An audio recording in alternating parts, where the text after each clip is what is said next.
Hey guys, Steve Tony here, and I am back with a new video. Now, I am going to be doing something special this month, uh, and that is I'm going to be taking you on my Spagvember Fest journey of 2023.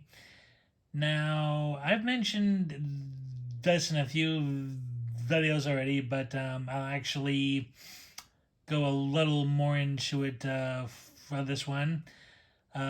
Basically, I am a member of the forum of the Spaghetti Western database, and every November we do, well, obviously, Spagvember Fest. And basically, what that is that we spend the month of November watching these westerns. Now, there is no set criteria or rules other than that, you watch spaghetti westerns. You can do it for the, whole month, like, a film a day for the entire month, a set number of films within a certain, time frame in the month. Uh, Really, any way you'd like to do it, just so long as you watch some films. I've been doing this since about 2019. I think I started actually doing the fest. And the first year or two, I would feel burnout towards the end, because you're watching something every day. But since my third year, I believe I've pretty much gone through without issues.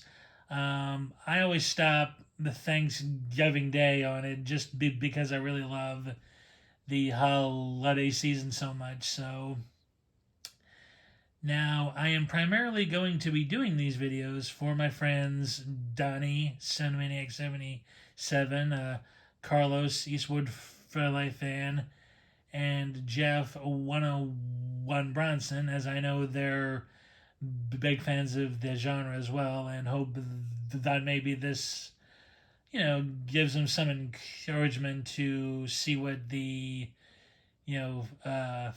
fest is all about, and maybe take part themselves next year, in the festivities. Now, this isn't going to be a yearly thing. I just wanted to do my journey of the fest this year, just because I thought it would be uh, something new and different to show. So, anyway, I hope you all enjoy it, and I will actually be beginning with the first three films I checked out so far. And the first one is Death Rides a Horse. Now, I heard about this film for years, for a very, very long time. And for a period, it was almost always on TV in some form, because for some reason here in the States, the film somehow ended up in the public domain. So there were like all these like shoddy like releases for years, gray marketers, bootleggers.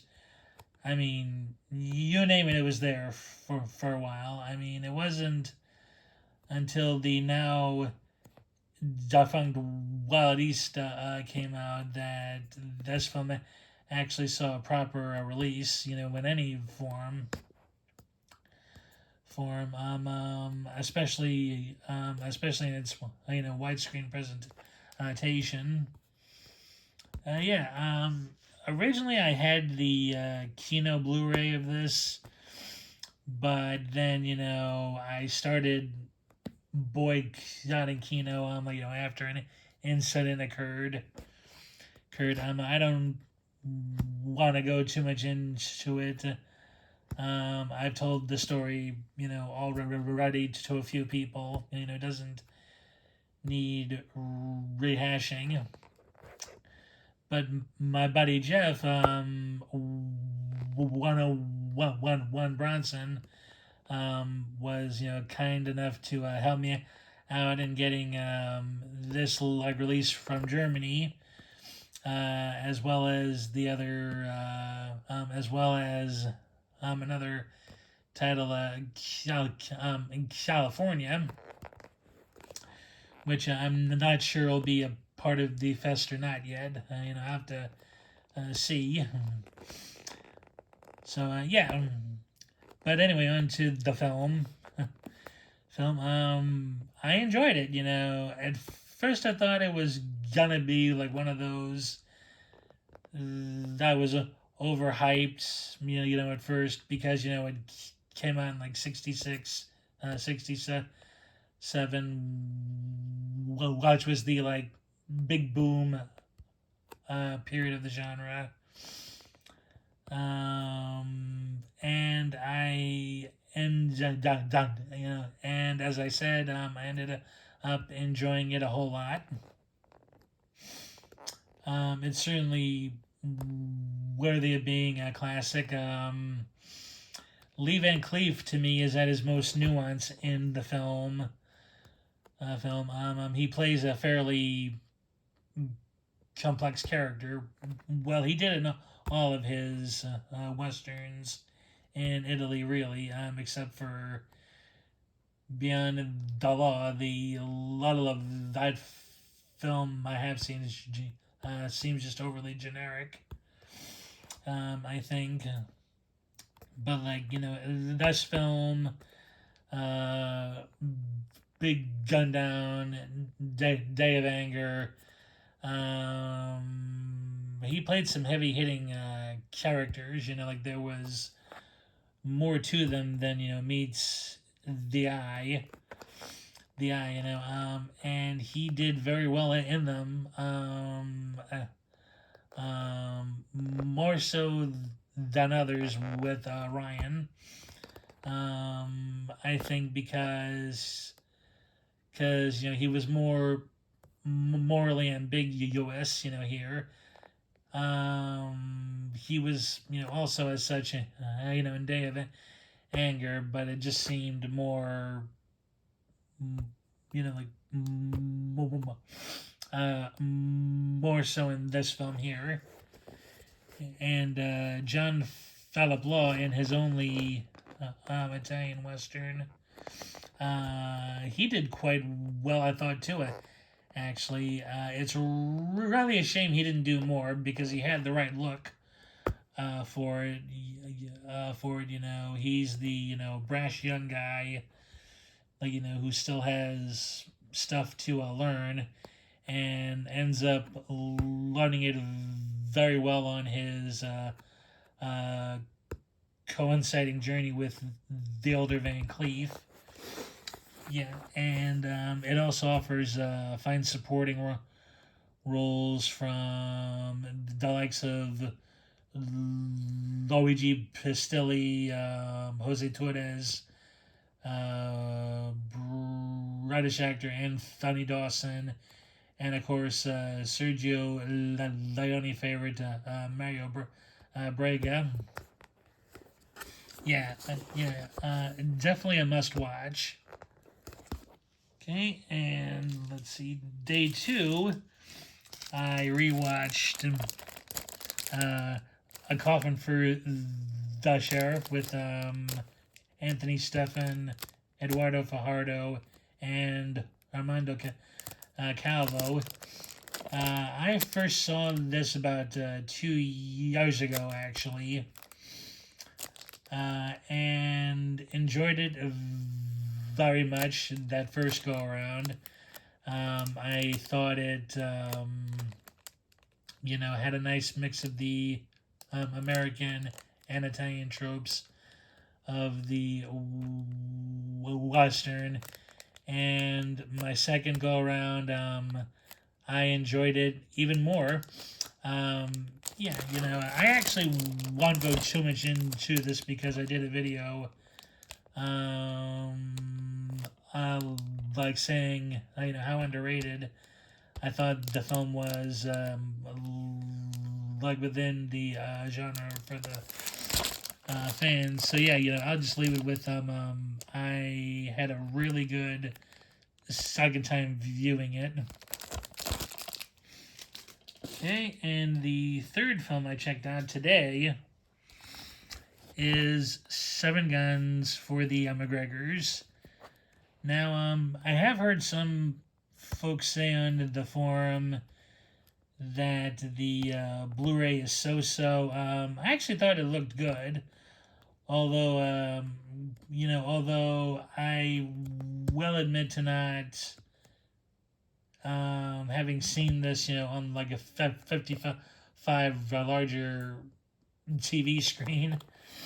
So I mean, like maybe because my TV slightly smaller, I'm not seeing those imperfections. Everybody else is, but yeah, like that was the first time. Well, I like watch for me.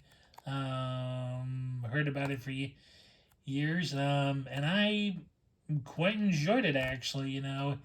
It's a nice above average one. I mean, there's really nothing ultimately exceptional about it. There's nothing that like highly stands out. It is just a really well told story. These Scottish brothers, get their horses stolen by this, by this Mexican bandito who's in league with a corrupt sheriff and horse trader. And it just, has them, going all around the Texas and Mexican border, trying to get these horses back, and it is, fun, a lot of the, plots of the brothers to like, get their horses back and such, are pretty interesting. Actually, I like the they actually got pretty creative, in sticking it to the bad guys and also their methods of attack, as well. Yeah, I like, it's not an essential top 20 film or an alternative top 20 film, but it is a good enough film to just, sit back, kick back, and just, enjoy and have fun. It is just a good, entertaining time. And I'm also a big Robert Woods fan, and almost every Western I've seen him in I enjoy. And he was also excellent in here. And it also offers a pretty good cast of regulars, including Fernando Sancho, Leon and Cortez, Chris Huerta, and Antonio Molino Rojo. So yeah, I thoroughly had a good time with it. It is just a good old fashioned entertaining time. Okay, and that was it actually for this video. I do hope you all had fun checking it out, and I'll be doing more of these as the month progresses onward. Starting the next upcoming Friday, I'll have more films to talk about because I'll be, going from Saturday to that Friday. So I'll have a few more films to talk about, but I'll try to be a little brief on them, like just so it isn't boring. But anyway, thank you for watching.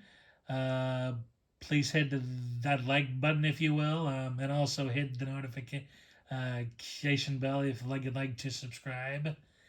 And please let me know in the comments if you've seen any of these films yourself.